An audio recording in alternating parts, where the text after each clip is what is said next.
சித்தத்தை சிவன்பால் வைத்தவர்கள்தான் சித்தர்கள். அணுதினமும் சிவசிந்தனையிலேயே ஆழ்ந்து சிவ தரிசனமும் வரமும் பெற்றவர்கள் இந்த சித்தர்கள். கோயில்கள்ல ஸ்தல விருட்சத்துக்கு பக்கத்துல இந்த சித்தர்களுக்கென தனி பீடம் அமைஞ்சிருக்கும்.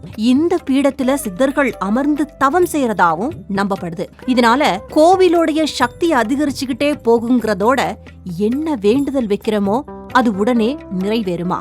அந்த வகையில ஸ்ரீ பாலகுருநாதீஸ்வர சுவாமி கோயில்ல சுப்பிரமணிய சித்தர் சூட்சுமமா வந்து தவம் செய்யறதாகவும் அவரோட தவ வலிமையாலையும் சுவாமியோட அனுகிரகத்தாலையும் இங்க வர்ற பக்தர்களுடைய வேண்டுதல் உடனே நிறைவேறுதுன்னு சொல்லப்படுது.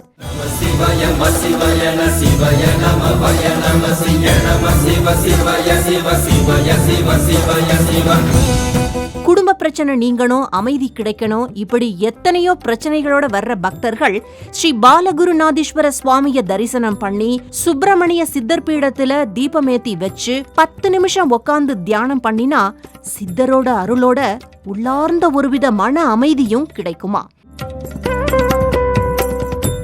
இதனால அடுத்தடுத்து வர்ற நாட்கள்ல பிரச்சனைகள் கொஞ்சம் கொஞ்சமா தீர்றதையும் உணர முடியும்னு சொல்றாங்க.